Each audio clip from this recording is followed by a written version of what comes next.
Hello everyone, welcome to the channel. I'm DC.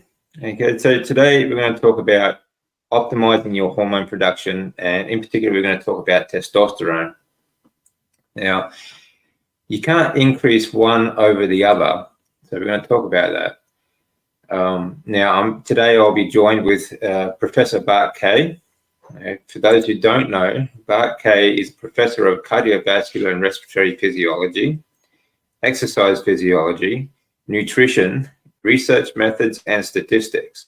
So you won't find anyone more qualified to speak on this subject of hormone production and things like that. So we will go through all of that, and basically 5 natural hacks that will increase and optimize your hormone production to suit you.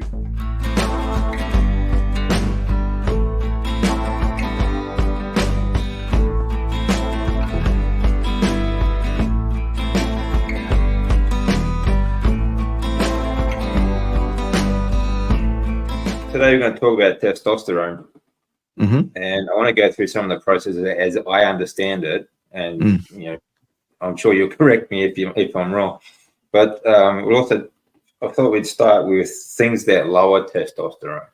Right. And so for my mind, carbohydrates and especially anything high in fiber is going to lower testosterone, especially seeds, nuts, grains, things like that, because they cause inflammation in the bowel and the digestive tract. They don't digest. They're hard polysaccharides that they actually expand when you eat. They actually expand in the stomach. They expand in the digestive tract, causing inflammation in the digestive tract, which also causes erectile dysfunction and a whole myriad of other problems.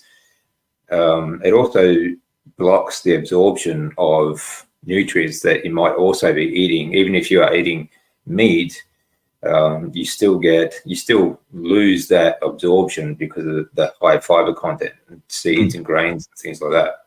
So that, for my mind, would lower testosterone. Would I be on the right track there? Well, yes. If you want to propose a mechanism for that, one of the things that occurs when you consume a lot of either soluble or insoluble fiber is that tends to bind up cholesterol and drag that out in the feces. Yeah. Lowering the level of delivery of cholesterol to the tissues. Yeah. And we know that the base ingredient from which testosterone is manufactured biologically is, cholesterol. Yeah. So that would be a proposed mechanism. Yeah. Yeah, that's my next point. Cholesterol being a hormone developed by the liver through lipids, through cholesterol, but D3 also being a pre-hormone for testosterone. Yeah. D3 is also manufactured from cholesterol. Yeah. And D3 is a cofactor to basically just about every other enzyme in the human body, ergo does play a role in the activation, if you like, of the enzyme directly responsible for the final synthesis of cholesterol. Yeah. Okay. So when people do, say, hormone replacement therapy, say TRT, testosterone replacement, and I know this is a lot of people or a lot of doctors actually trying to get people away from that because it actually lowers the body's ability to produce it itself. Right. Okay. So would taking any supplements help in this respect, or do you think it'd be detrimental? Yeah. Well, I mean, first of all, with regards to testosterone or pretty much anything else, actually, that you can think of, mostly a deficiency of is diagnosed via a test of your blood, the level of that thing in your blood. Yeah. So there are several problems with that. Number one, a blood level of almost anything does not necessarily inform about the tissue level of that same thing. Yeah. So that makes the test questionable at best. Secondly, there is an absolute obsession, both in the medical community and in the health community, of testing your bloods, test your bloods, test your bloods, get blood tests for this, that, and the other thing, left, right, and center. What the hell for? Yeah. To me, the only time I will ever suggest to a client of mine that they should get a blood test of any kind, or a tissue test of any kind, is if I suspect they have a particular pathology and I want to confirm or refute my possible diagnosis. I.e., you must present to me with clear symptomology before I will suggest to you that a blood test is even indicated. People often send me, before they have a consultancy session with me, they'll send me screeds and screeds of information, all their blood tests and whatever, and then they come on and say, did you read my bloods? And I say, no. Why would I? I haven't heard a damn thing from you yet about your signs and symptoms. Why don't you tell me what your signs and symptoms are? Nothing, I feel fine. Well, great, let's not look at your bloods then. There's no point. Let's not waste our time. Yeah. Another thing about cholesterol, testosterone and D3, I think both hormones produced from the liver and cholesterol, also fats storable and fat soluble. So when people do test their bloods, they might not be in the blood system, but it is actually being stored in their fat cells as well. So they might actually test low when their actual hormone production is actually quite adequate. Yeah. Is that right? Yeah, absolutely. Yeah. And So the other thing that makes it people insecure as well. Right. And the other thing that people don't understand often is that since we're talking about cholesterol, people often talk about, my LDL this, my LDL that. My blood tests say that my LDL is elevated, or that my LDL has got better, whatever better means in terms of that. There are several comments that we need to understand about that. Number one, LDL is not cholesterol. And saying LDL cholesterol is ridiculous and farcical, because there is no such thing. It does not exist. Yeah. LDL is a lipoprotein carrier of lipids, including cholesterol. Yeah. The cholesterol carried by LDL is identical to the cholesterol carried by HDL. Yeah. So good cholesterol, bad cholesterol? No, there's one form of cholesterol that exists in the human body. One and one only. So good and bad cholesterol? No. LDL cholesterol? No, doesn't exist. HDL cholesterol? No, doesn't exist. Fallacy. Yeah. Propaganda piece. Yeah. Secondly, when you get your blood results for LDL, so-called cholesterol, it is not measured. It is guessed at. Yeah. Using a regression sum. What they do is they take your total cholesterol and they remove the portions that they have measured, and they assume everything else is LDL associated cholesterol without establishing that that is the fact whatsoever in any way, shape or form. It's a falsehood. Yeah. You're being taken for a ride. That is not a blood test of your LDL. Yeah. No, I agree. It's I think Zoe Hartman explains this well too. Like they're simply taxis. Well, lipids are simply taxis. The so-called low just have less nutrients in it than the so-called high. But like you said, they can't accurately measure either one. That's right. Yeah. Well, they can measure how many particles of HDL are in your blood. Yeah. And they do. Yeah. But everything else they could also measure your LDL, but they don't measure your LDL, is what I'm saying. Yeah. They guess at it based on what the HDL is, based on a regression sum that has an error. It's not a laboratory measurement of anything.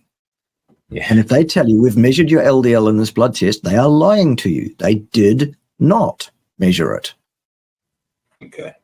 Yeah. There you go. So, there's another reason why people shouldn't be fearing about cholesterol. Again, as you said, also, it's testosterone is produced in cholesterol, so there's actually no need to be worried about it. Now, activating it, actually getting your cholesterol to produce more cholesterol in your blood, actually what they call more usable testosterone, because you do store it, and when you store it in fat cells. But how do you get it out of the fat cells? And this is, I think, one thing is people underestimate is the sunlight. So being out in the sun, you stimulate your cholesterol to actually release more D3 pre-hormone, and therefore more testosterone. Is that right? Well, there is an association between hours of sunlight exposure and testosterone. However, that's an association, and there are many degrees of freedom that are not assessed by looking at that relationship in isolation. Many other things can be at play. As simple as people that get more sunlight exposure may well be people who have a number of other more health-promoting lifestyle factors. Yeah. There's just no way to know that the sunlight was the thing. Yeah. So in general, all we can really say is, look, the people that tend to express the best affect, and again, I am not remotely interested in someone's blood result of their testosterone, either free or otherwise. I am interested in their affect. How are they in their lives? Do they exhibit signs of androgyny? Do they exhibit a lack of sexual function, etc., etc., etc.? Because if the answer to all of those questions are no, everything's fine, everything works the way it should, then there is no problem. Once again, yeah. I mean, you should. I mean, like you said before, like test on symptoms. Don't worry about it if you're not having other symptoms.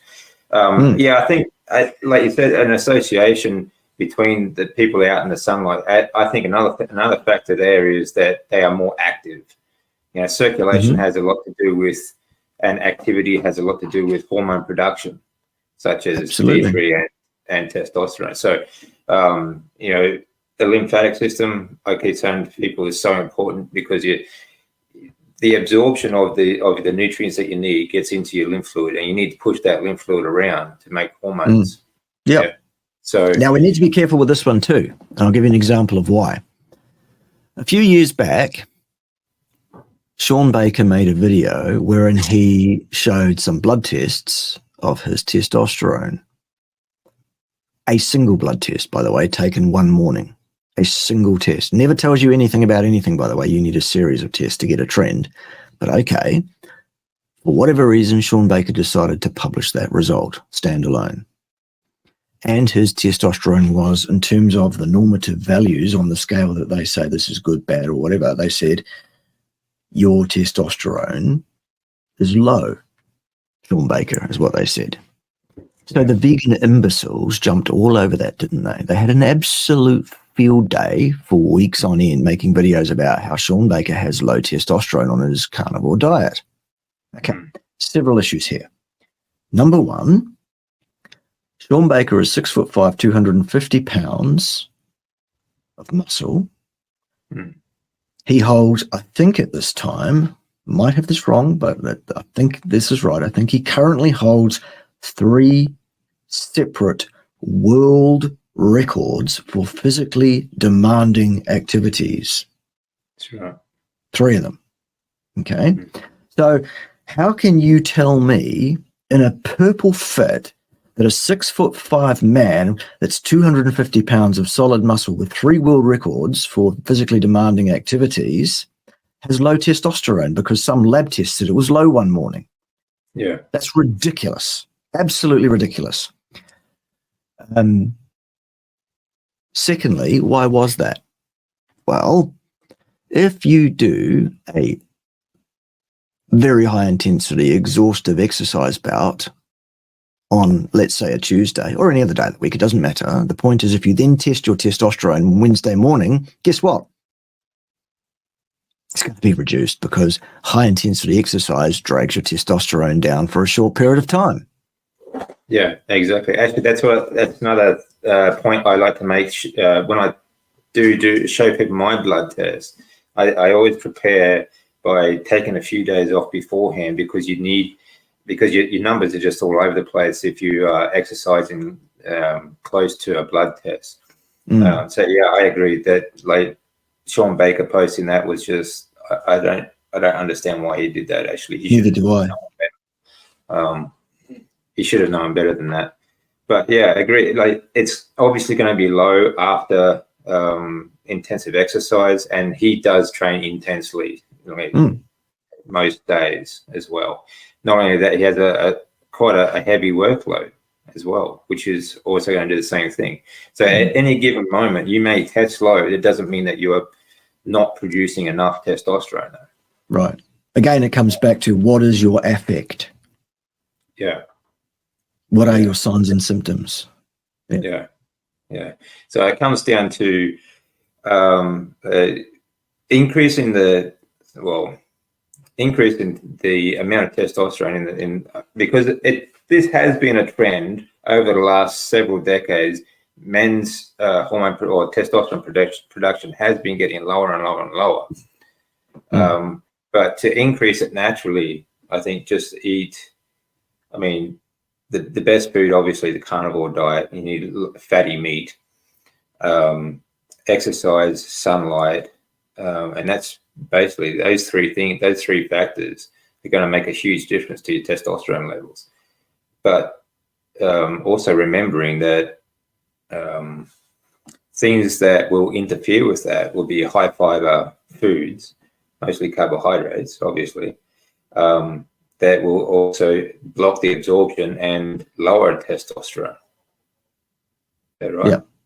Yeah, that and intense exercise and distress, stress in general, poor sleep, alcohol. Stress in general is another one to avoid. Bad stress. I mean, there's bad stresses, good stresses. Like, good stresses would be exercise, obviously, trying to achieve goals and all that sort of stuff.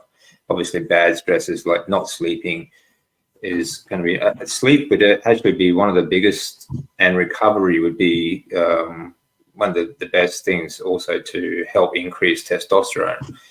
But when also, the other thing that we need to keep in mind here is, for what reason would a person be interested in increasing their testosterone levels? Again, what are your signs and symptoms? Yeah. If you have no signs and symptoms, you need do nothing to even attempt to intervene. Yeah. Because true, it's not broken, and you don't need to fix it. Yeah. Yeah, that makes sense. Yeah. Okay. Yeah, absolutely.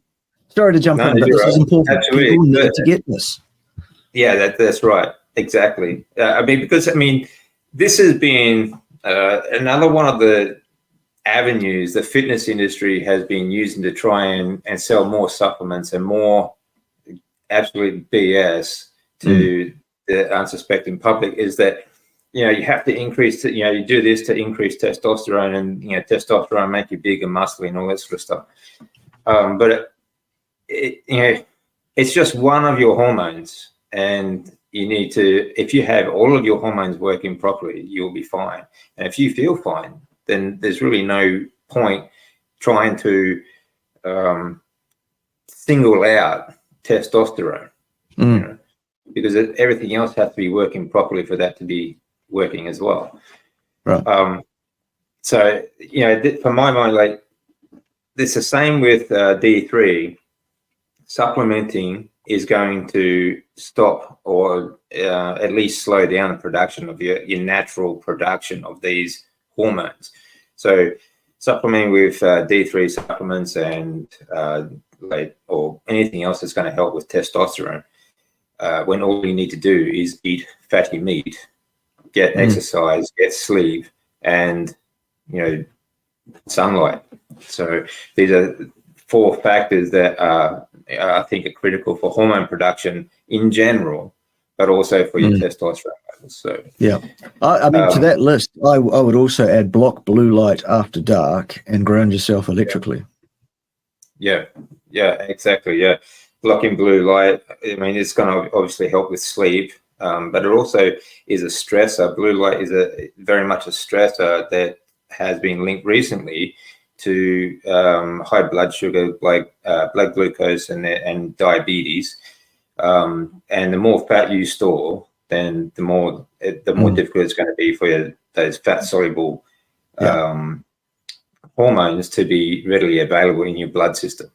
Yeah, okay. Specifically blue light entering your eyes or hitting your skin after the sun has gone down. That's bad. Yeah. Blue light during the day is fine. Yeah. Well, yeah, I mean, those cortisol hormone is a wake-up hormone as well. So you do need that through the day and especially in the morning. Hormone production is very much on the circadian rhythm, like time of day sort of production as well, which is another reason why some people, like going back to Sean Baker's test, it depends on time of day. He might be lower in the morning and higher in the evening, testosterone wise. Some people work that way. So it just depends on, when you are optimally producing these certain hormones as to whether you're going to test low as well. So, people don't understand these tests so much. Trying to produce more cholesterol in our system, okay, and being on the carnivore diet myself and yourself, how would this affect? Would this have any other negative effects on the body at all? Right. Okay. You does not need to try to produce more cholesterol any more than one needs to try to have less. The level of cholesterol in your blood is what it ought to be on the basis of it being under the control of your genes, those genes having survived the entirety of existence. A very, very long time. Your genes know exactly what they're doing, and they will set your cholesterol level at the optimum level for what is required by your body at that time.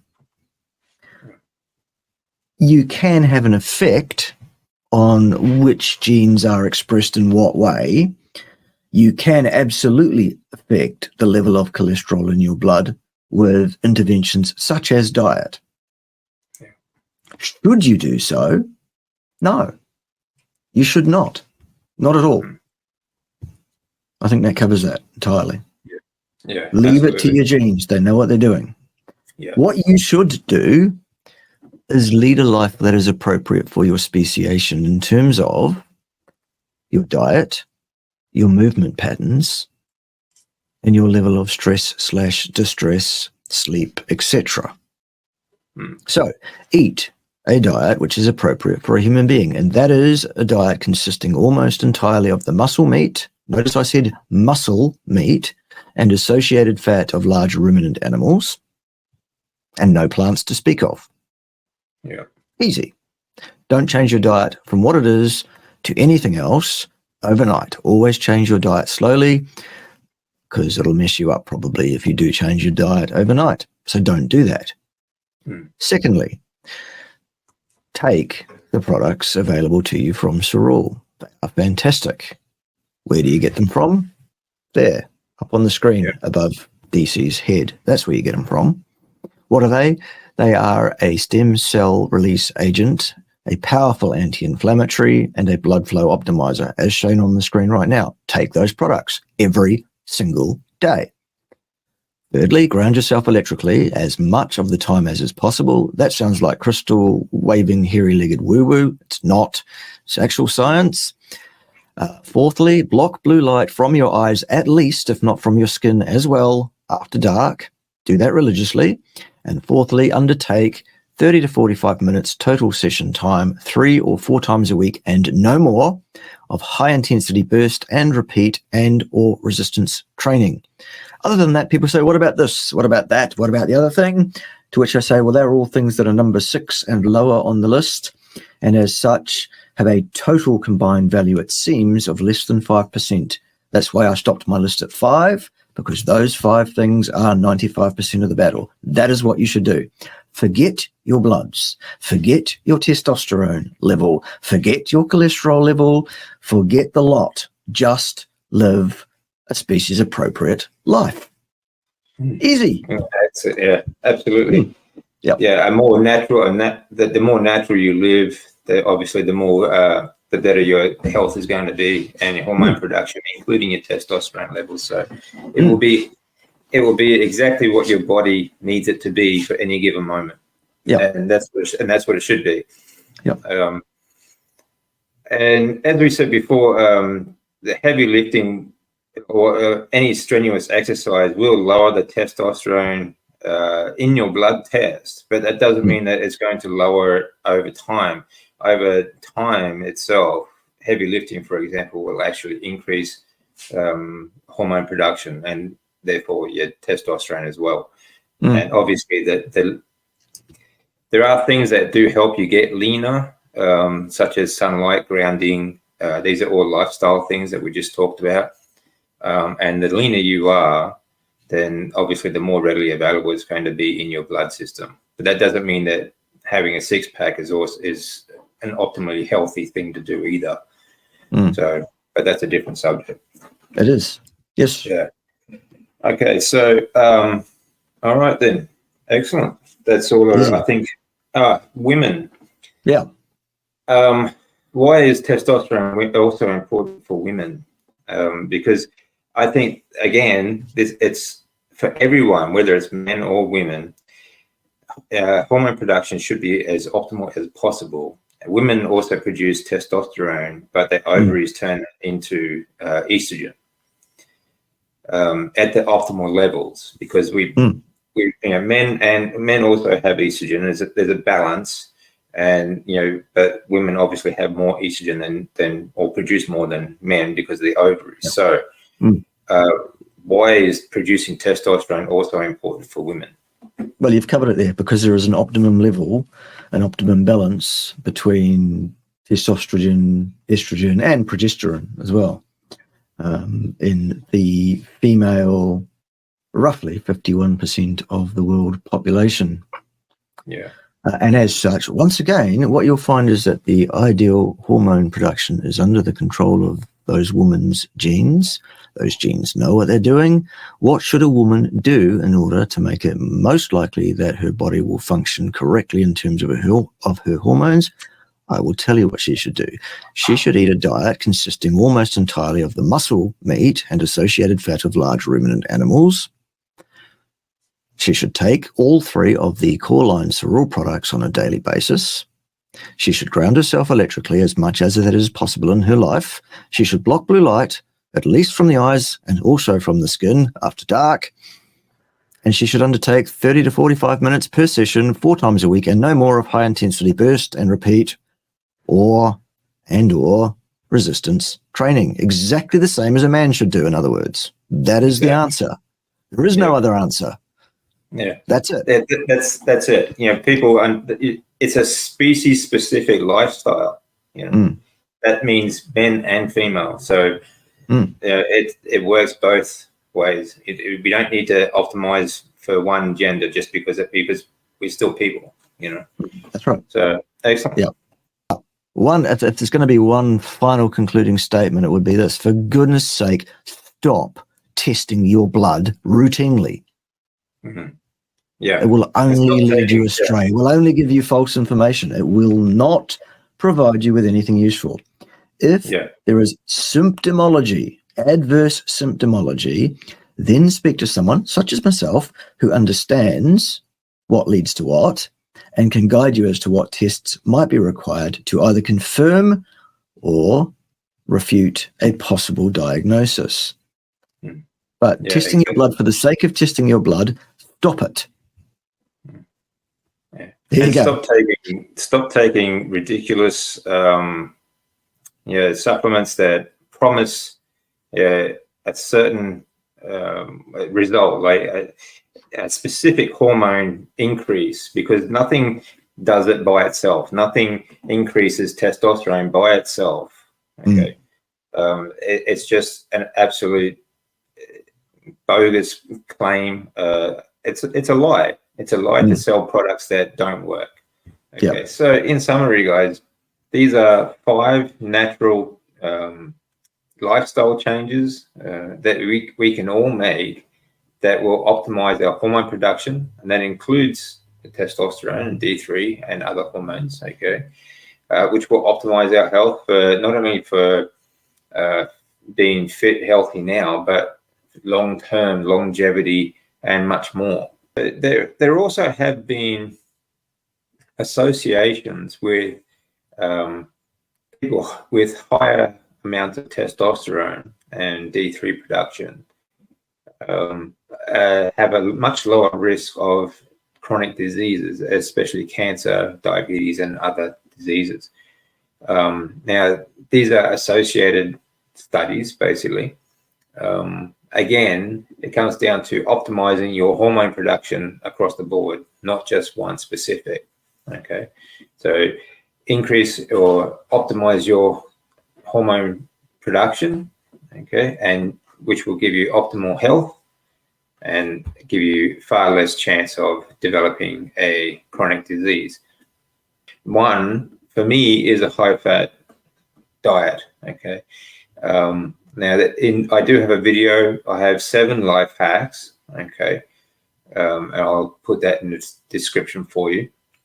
But all in all, a natural species-specific diet is what we need. Okay, now whole foods, that means avoiding anything that is processed, anything that has seed oils and an obscene amount of sugar and food colorings and additives and all sorts of other garbage. Okay, so just avoid anything processed, anything with more than 2 or 3 ingredients you don't need, for example.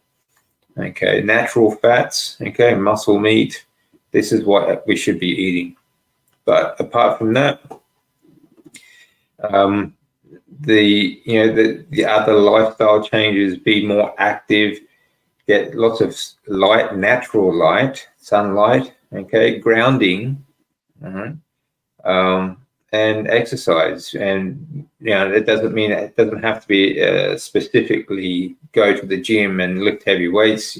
If you have a physical job, incidental exercise such as walking to work, and for some people, just getting up out of the chair, can be a great way to start. So it depends on where you are coming from.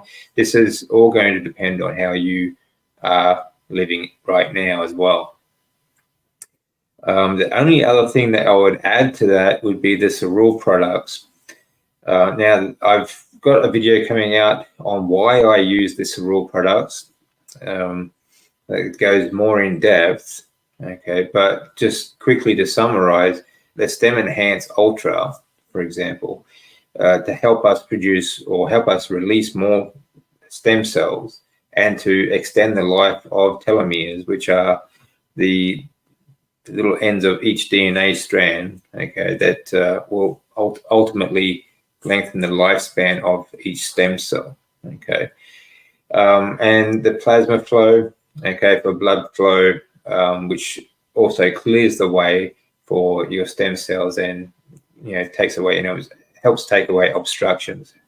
Okay, well, it helps your lymphatic system take away these obstructions as well, because your lymphatic system is also the sewer system for your body, so it takes away dead cells. All right, so that will also help.